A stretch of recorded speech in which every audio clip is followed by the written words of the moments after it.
नमस्कार। तेलंगाना विधानसभा चुनाव इसी साल होने जा रहे हैं और तेलंगाना विधानसभा चुनाव पर किसका पलड़ा भारी नजर आ रहा है, क्योंकि अपने अपने जीत के दावे सामने आ रहे हैं और कर्नाटक चुनाव के बाद तेलंगाना चुनाव भी सबसे महत्वपूर्ण माना जा रहा है। क्योंकि दक्षिण भारत की अगर बात की जाए तो बीजेपी एकमात्र राज्य कर्नाटक में थी और इसके बाद अब बीजेपी यहां पर तैयारी तेलंगाना की कर रही है, क्योंकि तेलंगाना विधानसभा चुनाव भी काफी महत्वपूर्ण माना जा रहा है। क्योंकि बीजेपी तेलंगाना को लेकर अपनी रणनीति तैयार कर रही है और केसीआर के खिलाफ सियासी जिस कार का माहौल अब बनता नजर आ रहा है। क्या बीजेपी तेलंगाना में पहली बार सरकार बनाने में सफल हो पाएगी? क्योंकि कर्नाटक चुनाव हारने के बाद अब बीजेपी यहां तेलंगाना में अपनी सरकार बनाना चाहेगी, क्योंकि कर्नाटक एकमात्र राज्य था जहां दक्षिण भारत में बीजेपी सरकार में थी। और ऐसे में कर्नाटक चुनाव के बाद तेलंगाना में किसकी सरकार बन सकती है? केसीआर यहां के वर्तमान मुख्यमंत्री हैं और काफी समय से उनकी ही सरकार रही है। तो ऐसे में 2019 में कहीं न कहीं 4 लोकसभा सीटें भारतीय जनता पार्टी ने यहां हासिल की थी, जबकि 21 विधानसभा सीटों पर भी बीजेपी का जो यहां बढ़त मिली थी जो लोकसभा चुनाव थे। लेकिन जिस कार से यहां पर जो है यहाँ एमसी चुनाव देखने को मिले हैं, जिसमें हैदराबाद म्युनिसिपल कॉर्पोरेशन जो इलेक्शन रहा था इसमें बीजेपी ने जबरदस्त वापसी की थी। टीआरएस ने 55 सीटें, बीजेपी ने 48 सीटें, एम पार्टी ने यहाँ 44 सीटें, कांग्रेस ने 2 सीटों पर जीत हासिल की थी। और इसी तर्ज पर बीजेपी दावा कर रही है कि कहीं ना कहीं यह विधानसभा चुनाव में भी वो एक बड़ी जीत की तरफ बढ़ने जा रहे हैं। जिस कारण से 2018 चुनाव में यह 88 सीटें जो है वो टीआरएस के पक्ष में रही थी और यहाँ 19 सीटें कांग्रेस को मिली थी, बीजेपी को 1 सीट और एआईएम पार्टी को 7 सीटें मिली थी। लेकिन इस बार के चुनाव काफी महत्वपूर्ण है और इस बार सीधी टक्कर किसके बीच होगी ये भी काफी महत्वपूर्ण माना जा रहा है। लोकसभा चुनाव की भी बात की जाए तो यहाँ टीआरएस 9 सीटें हासिल की थी 41% वोट शेयर के साथ, कांग्रेस ने यहाँ 3 सीटें हासिल की थी, बीजेपी ने 4 सीटों पर जीत हासिल की थी, एम पार्टी को भी यहाँ पर 1 लोकसभा सीट पर जीत मिली थी। जबकि हैदराबाद म्युनिसिपल कॉर्पोरेशन जो इलेक्शन था उसमें भी टीआरएस ने 56 सीट, बीजेपी ने 48 सीटों पर जीत हासिल की थी। यहाँ से बीजेपी को एक बड़ी जीत की उम्मीद लगाई है। लेकिन मुख्यमंत्री कामकाज से कितने लोग संतुष्ट और असंतुष्ट नजर आ रहे हैं? आंकड़े वाले 48%, 36% नहीं के तौर पर पता नहीं है, 16% लोग आते हैं। जबकि अगर बात की जाए तो तेलंगाना में मुख्य टक्कर किन के बीच हो सकती है जो यहाँ पर आंकड़ा बन रहा है, उस हिसाब से बीजेपी और टीआरएस के बीच यहाँ पर 58% लोग मानना है, कांग्रेस टीआरएस के बीच 42% लोग मानकर चल रहे हैं। लेकिन इस बार यहां तेलंगाना में त्रिकोणीय मुकाबला देखने को भी संभावना यहां लगाई जा रही, जिस कारण से कांग्रेस ने यहां कर्नाटक चुनाव में वापसी की है। अब बात की जाए यहां के लिए जो जिले हैं वो वहां के आंकड़े क्या बन सकते हैं। देखिए, मेडक की 2 सीटें हैं, अब बीजेपी को 0 से 2 सीट भी मिल सकती है, टीआरएस को यहां 0 से 1 सीट भी मिल सकती है। यानी सीधे तौर पर टक्कर यहां बीजेपी और टीआरएस के बीच यहां देखने को मिल सकती है। इसके अलावा अगर बात की जाए तो तेलंगाना को लेकर मलकाजगिरी की 5 सीटों की बात की जाए तो बीजेपी 0 से 2 सीटों पर आ सकती है, टीआरएस को यहां 3 से 4 सीटें मिल सकती है, कांग्रेस और अन्य की बात की जाए तो 0-0 सीट आ सकती है। जबकि अगर बात की जाए महबूब नगर की यहां 5 सीटें, यहां बीजेपी को 1 से 2 सीटें मिल सकती हैं, टीआरएस को यहां 2 से 3 सीटें मिल सकती है, कांग्रेस और अन्य के पक्ष में भी यहां 0 सीट आ सकती है, लेकिन कांग्रेस को यहां 1 से 2 सीट की संभावना लगाई जा रही है, यानी त्रिकोणीय मुकाबला यहां देखने को मिल सकता है। जबकि अगर बात की जाए तो मंचियाल की यहाँ 3 सीटें आती हैं, या बीजेपी को 0 से 1 सीट मिल सकती है, टीआरएस को 1 से 2 सीट और 0 से 1 सीट कांग्रेस के पक्ष में भी जा सकती है, जिस प्रकार के आंकड़े अब बनते नजर आ रहे हैं। क्योंकि कर्नाटक चुनाव के बाद अब कहीं न कहीं यहाँ तेलंगाना में भी जो है हलचल तेज हो चुकी है और यहाँ को लेकर जो नए आंकड़े बनते नजर आ रहे हैं। अगर बात की जाए जगतियाल की यहाँ 3 सीटें आती हैं, बीजेपी को 1 से 2 सीटें मिल सकती हैं, 0 से 1 सीट टीआरएस के बीच और 0 से 1 सीट कांग्रेस के पक्ष में जा सकती है।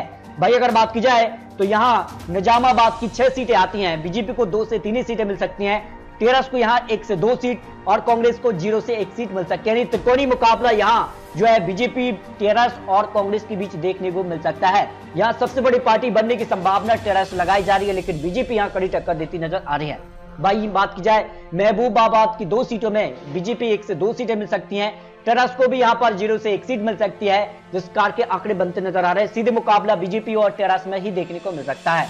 अगर बात की जाए यहां पर आसिफाबाद की यहां 2 सीटें आती हैं, बीजेपी को 1 से करीब मिल सकती है, 0 से 1 सीट और 1 सीट यहां पर टीआरएस के बीच और 1 सीट यहां पर जो है कांग्रेस के बीच, यानी त्रिकोणीय मुकाबला यहां देखने को मिल सकता है। लेकिन किसका पलड़ा भारी होगा ये आने वाला वक्त ही बताएगा। लेकिन यहां पर बात की जाए तो त्रिकोणीय मुकाबला देखने को मिल सकता है। भाई बात की जाए खम्मम की 5 सीटों में से यहां बीजेपी को 1 से 2 सीटें मिल सकती हैं, टीआरएस यहां 2 से 4 सीट भी निकाल सकती है, एक तरफा जीत यहां टीआरएस की देखने को मिल सकती है, कांग्रेस को भी यहां पर 1 से करीब सीट मिल सकती है। जबकि अगर बात की जाए करीमनगर की 4 सीटों में से बीजेपी को यहां पर जो है आंकड़ा 1 से 2 सीटें मिल सकती हैं, या टेरस को 2 से 3 सीटें मिल सकती हैं। कांग्रेस और अन्य की बात की जाए तो 0-0 सीट मिलने की संभावना लगाई जा रही है, यानी टेरस यहां सबसे बड़ी पार्टी बन सकती है। अगर बात की जाए कमारेड्डी की 3 सीटों में से यहां बीजेपी को 1 से 2 सीटें मिल सकती हैं, टेरस को यहां 1 से 2 सीट और कांग्रेस को भी यहां पर 0 से 1 सीट की संभावना लगाई जा रही है। यानी त्रिकोणीय मुकाबला यहां देखने को मिल सकता है। बीजेपी, टेरस और कांग्रेस के बीच कड़ी टक्कर यहां देखने को मिल सकती है। जोगलमा गढ़वाल की यहां 2 सीटें आती हैं, बीजेपी और टेरस के बीच कड़ी टक्कर देखने को मिल सकती है। 1 से करीब सीट बीजेपी और 1 सीट यहां टेरस के बीच जाने की संभावना लगाई जा रही है। जलगांव की 3 सीटों की बात की जाए तो बीजेपी को यहां पर 0 से 1 सीट मिल सकती है। वहीं टेरस की बात की जाए तो 2 से 3 सीटें यहां जो है टेरस के पक्ष में जा सकती है, यानी सीधे तौर पर यहां सबसे बड़ी पार्टी टेरस बन सकती है। भाई अगर बात की जाए जयशंकर भूपल्ली की 2 सीटों की तो यहां पर बीजेपी को 0 से 2 सीट मिल सकती है, या फिर टेरस को 1 सीट जा सकती है। नहीं, बीजेपी और टेरस में 1-1 सीट बढ़ सकती है, कड़ी टक्कर यहां देखने को मिल सकती है। भाई अगर बात की जाए पेदावल्ली की यहाँ 3 सीटों की तो यहाँ बीजेपी को 1 से 2 सीटें मिल सकती हैं, टेरस को यहाँ दोनों सीट पर जीत की संभावना लगाई जा रही है। इसके अलावा अगर बात की जाए रंजना यहाँ सिरसिला की 2 सीटों में से बीजेपी को 0 से 1 सीट और टेरस को भी 0 से 1 सीट और कांग्रेस को भी यहाँ 0 से 1 सीट जा सकती है। यानी त्रिकोणीय मुकाबला टेरस, बीजेपी और कांग्रेस बीच यहाँ देखने को मिल सकता है। 2 सीटों पर जो लड़ाई वो त्रिकोणीय तौर पर देखी जा रही है। नई निर्मल की बात की जाए तो 3 सीटें आती हैं और बीजेपी को यहां पर 0 से 2 सीटें मिल सकती हैं, टेरस को भी यहां पर 0 से 1 सीट मिल सकती है। यानी त्रिकोणीय मुकाबला, कांग्रेस को भी यहां 0 से 1 सीट की संभावना लगाई जा रही है, लेकिन बीजेपी का पलड़ा यहां भारी नजर आ रहा है। हैदराबाद की 15 सीटों की बात की जाए तो बीजेपी को यहां पर 0 से 6 सीट मिल सकती हैं, टेरस को यहां 0 से 10 सीट भी जा सकती हैं। वही 1 से 2 सीट कांग्रेस के पक्ष में और अन्य की बात की जाए तो अन्य के पक्ष में भी यहां 1 से 2 सीट जा सकती हैं। जिस प्रकार का माहौल अब देखने को मिल रहा है, जिस प्रकार से कांग्रेस की पलटवार की है, उस हिसाब से कांग्रेस का पलड़ा भी अब भारी नजर आ रहा है। जबकि हैदराबाद की बात की जाए तो 15 सीटें आती हैं और यहां पर बीजेपी को 0 से 3 सीट तक की जीत की संभावना दिखाई दे रही है। जबकि टेरस की बात की जाए तो 9 से 10 सीटें टेरस के पक्ष में जा सकती हैं और कांग्रेस को भी यहां पर 1 से 2 सीट मिल सकती हैं। अन्य की बात की जाए तो अन्य के पक्ष में भी यहां पर 1 से 2 सीट की संभावना दिखाई दे रही है। यानी हैदराबाद में यहां पर टेरस और कांग्रेस के बीच कड़ी टक्कर देखने को मिल सकती है, लेकिन सबसे बड़ी पार्टी यहां टेरस बनने की संभावना लगाई जा रही है। अगर बात की जाए नगर कुरनूल की 3 सीटों में से बीजेपी को 1 से 2 सीट मिल सकती हैं, टेरस को भी यहां पर 1 से 2 सीट की संभावना दिखाई दे रही है, कांग्रेस को यहां 0 सीट मिल सकती है। यानी की बात की जाए तो 0 सीट की संभावना दिखाई दे रही है। सीधे तौर पर बीजेपी और यहां टेरस के बीच कड़ी टक्कर देखने को मिल सकती है। नलगोड़ा की 6 सीटों की बात की जाए तो यहां बीजेपी को 2 से 3 सीटें मिल सकती हैं, टेरस को भी 2 से 4 सीट की संभावना दिखाई दे रही है। यानी यहां पर बीजेपी और यहां टेरस के बीच कड़ी टक्कर देखने को मिल सकती है, लेकिन इसी बीच कांग्रेस को भी 1 से 2 सीट की संभावना हो सकती है। इसके अलावा अगर बात की जाए तो वरंगल ग्रामीण की 2 सीटों की तो बीजेपी को यहां पर 0 से 1 सीट मिल सकती है, टेरस को भी यहां पर 0 से 1 सीट की संभावना दिखाई दे रही है। इसके अलावा वरंगल अर्बन की 3 सीटों में से बीजेपी को यहां 0 से 1 सीट मिल सकती है, टेरस को 1 से 2 सीट की संभावना दिखाई दे रही है, कांग्रेस को भी यहां पर 0 से 1 सीट की संभावना हो सकती है। यानी त्रिकोणीय मुकाबला यहां देखने को मिल सकता है। जबकि अगर बात की जाए बना पार्टी की यहां 1 सीट पर जो है बीजेपी और टेरस के बीच कड़ी टक्कर यहां देखने को मिल सकती है। अगर बात की जाए विकाराबादी की 4 सीटों में से बीजेपी को यहां 1 से 2 सीट मिल सकती है, टेरस को भी 1 से 2 सीट मिल सकती है और 0 से 1 सीट कांग्रेस के पक्ष में भी जा सकती है। यानी त्रिकोणीय मुकाबला यहां देखने को मिल सकता है। अगर बात की जाए सिद्दीपेट की 4 सीटों में से बीजेपी को 1 से 2 सीट मिल सकती है, टेरस को भी 1 से 2 सीट जा सकती हैं और यहां पर बात की जाए सूर्यपेट की 4 सीटों में यहां बीजेपी को 1 से 2 सीट मिल सकती हैं, टेरस को यहां 2 से 3 सीट की संभावना दिखाई दे रही है, जिसका आंकड़ा बन रहा है। और अन्य की बात की जाए अन्य के पक्ष में 0 से 1 सीट की संभावना हो सकती है।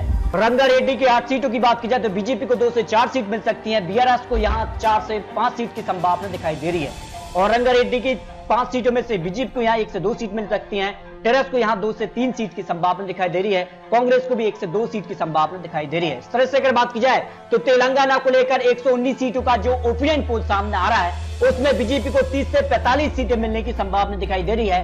टेरस सबसे बड़ी पार्टी बन सकती है, 57 से 62 सीट, इससे भी ज्यादा यहां टेरस का आंकड़ा बढ़ सकता है और कांग्रेस को यहां 2 से 3 के अलावा कांग्रेस का आंकड़ा करीब 10 सीटों तक पहुंच सकता है। इनकी बात की जाए तो 0 सीट की संभावना दिखाई दे रही है। इस तरह से अगर बात की जाए तो तेलंगाना को लेकर बीजेपी टेरस के बीच ही कड़ी टक्कर देखने को मिल सकती है, लेकिन त्रिकोणीय मुकाबला अब देखने को मिलेगा। इस हिसाब से तेलंगाना में किसकी बनेगी सरकार ये काफी महत्वपूर्ण हो जाता है। फिलहाल अगर बात की जाए तो आंकड़ों के हिसाब से टेरस का सबसे ज्यादा चांसेस जो है सरकार बनाने के दिखाई दे रहे हैं। लेकिन आपको क्या लगता है, आप रख सकते हैं तेलंगाना में अगली सरकार किसकी बन सकती है? बीजेपी, कांग्रेस, टीआरएस और अन्य की बात की जाए तो किसकी बन सकती है, इस पर आप रख सकते हैं। आपको बता दिए चुनावी आंकड़े, चुनावी अनुमान है। मिलते हैं और लेटेस्ट और महत्वपूर्ण विश्लेषण के साथ, तब तक की जय हिंद, जय भारत।